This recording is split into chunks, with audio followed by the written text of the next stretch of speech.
I think the issue in Rivers State is becoming very interesting.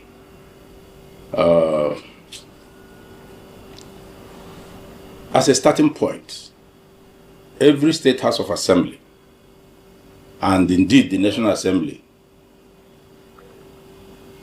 is guaranteed by the Constitution for them to initiate impeachment proceedings against the president and for the state against the governor. But in this case of Rivers, you can see that it is just politically motivated. It is politically motivated. I read what was ascribed to the governor on the issue of supplementary budget of 1.2, 1.3 trillion. I also read something ascribed to the governor about 600, 700 billion that was supposed to be pulled out. These are alleged. Now, you can see that the problem is the one that has to do with the control of Rivers resources, Rivers State resources. If it was not politically motivated, tell me, for example, what did the deputy governor do? What did that professor do? Somebody is ambitious to become a governor, not through the ballot box, but through a house of less than 30 or so, with the decision about 26, 27 to become a governor. If you remove only Fubara, we have not achieved more. So remove two of them, so that the Speaker of House of Assembly will climb as the governor. You see, things don't work like that. It's not as easy as that. If you have constitutional powers to do certain things, you must exercise those powers judicially and judiciously. Now, just a minute. You see, it's not something that I will speak much. It has gotten to the point. You see, it's interesting because the person they want to impeach is 001 of APC in Rivers State. He is the leader of the party in Rivers State as the governor. Those who want to impeach him, no. As an of course, he is. And those who want to impeach him are members of the same party, APC. If it were when they were in PDP and they didn't cross over, it would have been a different matter. So, what do you think will happen? The time has come for the power, for this leadership of the political party to wield its big stick. What the state assembly members don't know is that they're still standing on one leg. Somebody called me today that the case about their cross-carpeting is still in court. There are other cases, one in Court of Appeal. I do not have the details. But they forgot that these cases can be resuscitated. And that's why, with greatest respect, I disagree with the judiciary to some extent. If they have allowed all these cases to go through so that you know where you are. You know, I spoke to some of you last week on 1st January that as far as I'm concerned, they are sitting there based on a peace agreement. Legalistically, they are no longer members of the State House of Assembly. But you cannot cry more than the bereaved. But those of us who believe in doing the right thing, standing on the path of law and the democracy and the Constitution, we will not change our position because we are convinced, notwithstanding the fact that a justice of the Supreme Court, with greatest respect, Justice Ehime, brought the issue of cross-carpeting as an obiter in the judgment of the Supreme Court. That has nothing to do, the matter was not before it. But the thing resurfaced from the blues and dropped in the judgment, obiter dicta. Anyway, obiter judgments are not part of the judgments. But some may be persuasive in nature in explaining certain things. But this one was not before the court. So, greatest respect, the learned justice turned herself into a Father Christmas by giving litigants what they didn't ask for. So I think this process should, unless and until these things are cleared, this problem will continue to emanate. And the time has come, as I said, for the party to put its feet down.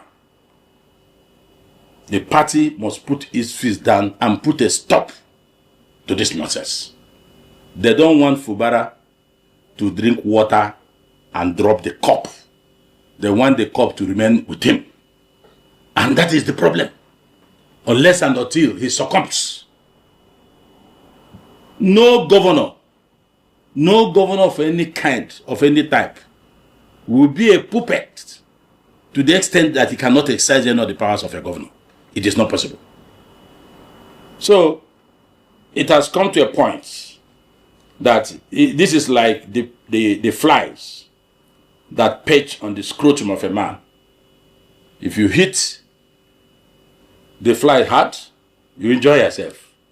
If you don't hit it hard, the fly will fly away. So, it's good it's happening within the same party. And I can tell you, the leadership of the party will handle the matter. If you are a party leader, you can assume what your brother chairman, brother party leaders will do under certain circumstances. If it were my party by now, I would have taken a very strong position that this will happen. Or you will be dealt with summarily. You cannot do things that will affect the good orderliness in a state because of your selfish interests. What is this money about? Everybody money. That is what is causing the problem. That the governor should not breathe. When will this money be enough?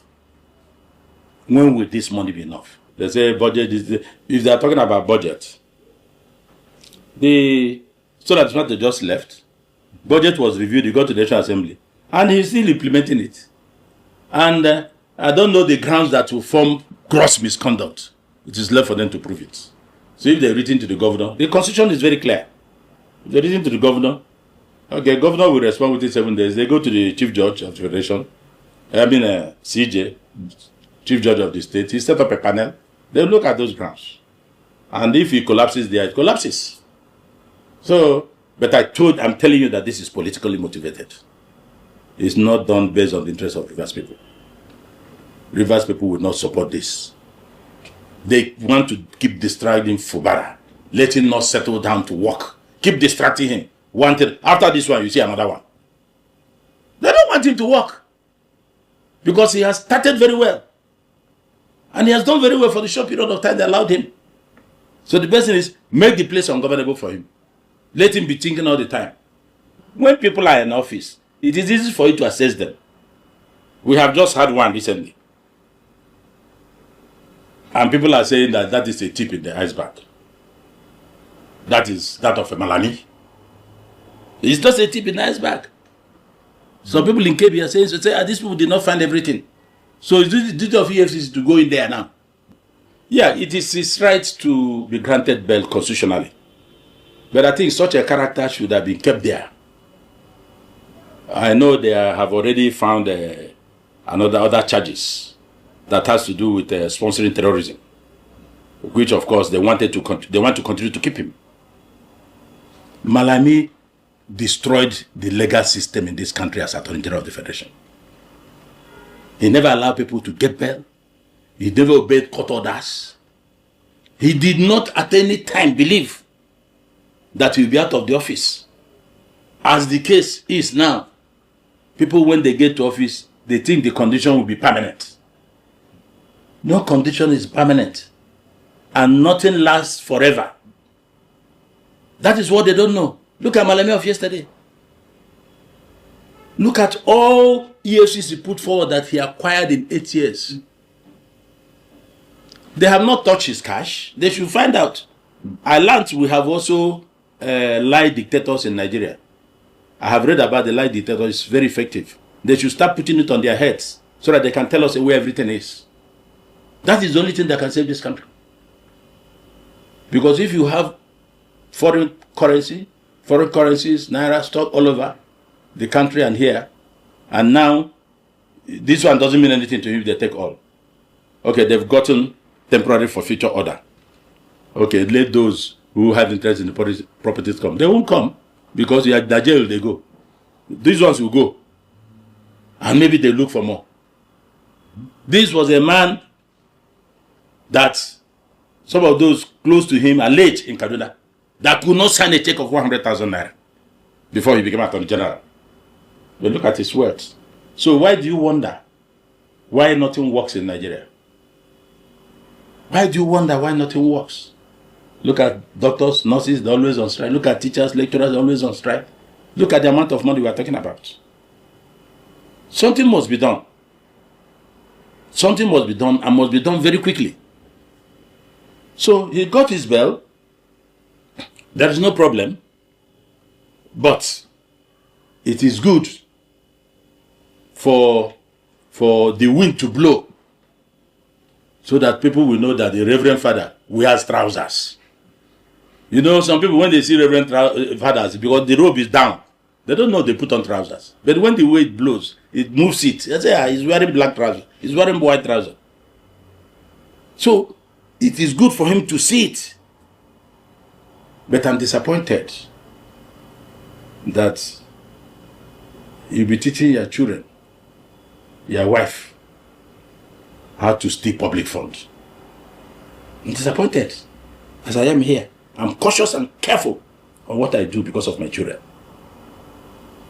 Because people will be referring to them. This is what their dad did. This is what their dad did. All these people do in Nigeria. This thing will follow their children. If not now, very soon or long time. Because we have lost our values. We believe whether it is ripe, bring it. It is not ripe, bring it. That is the problem. Malami, son and wife limited. That's what they turned Nigerian patrimony. Our patrimony.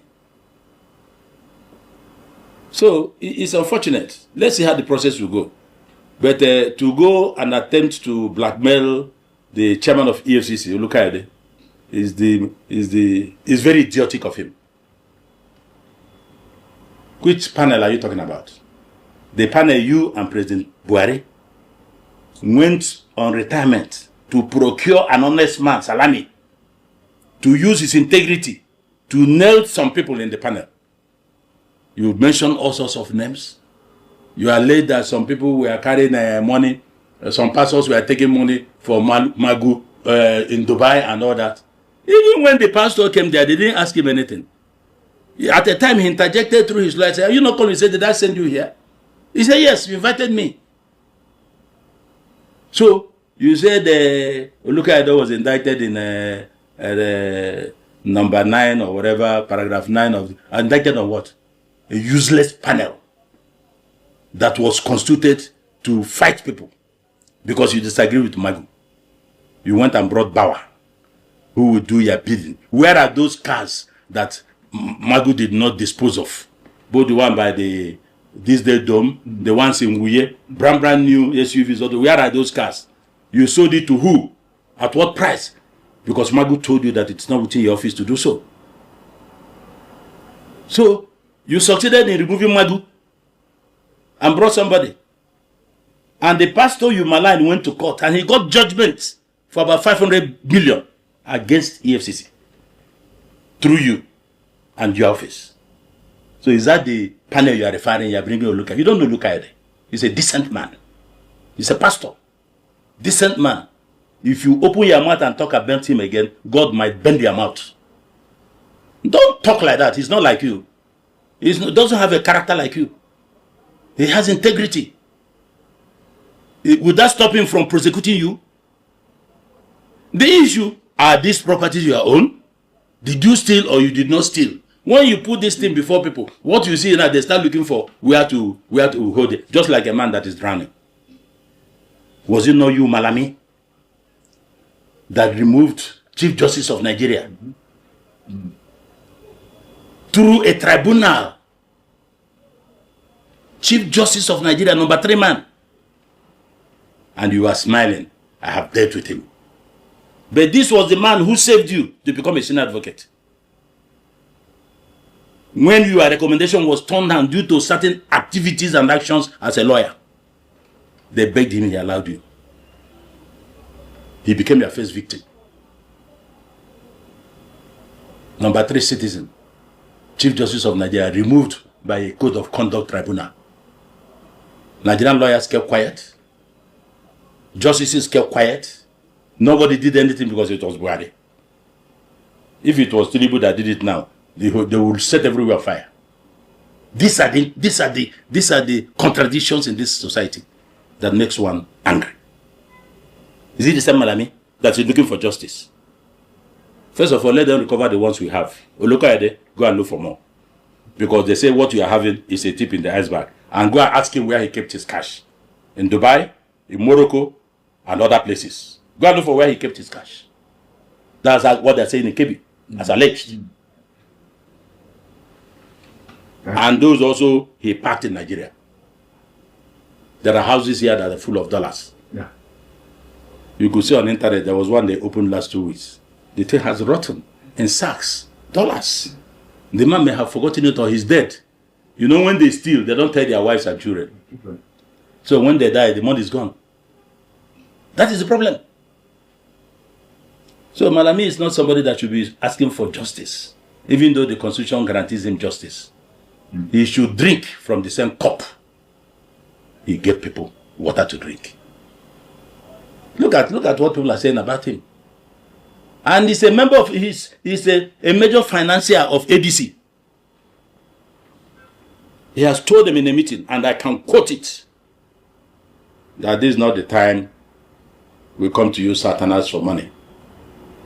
I alone will fund our presidential and governorship elections in 2027. Malami, I'm quoting him. He said in the meeting. So, I think the party should drop this burden. That will be the point of campaign. So that it doesn't give the impression that everybody in that party, that is what they do and that's what they're coming to do. So even if he has the money, the deepest pocket to fund you, let him go under the table. Because if you put him forward, it will be terrible.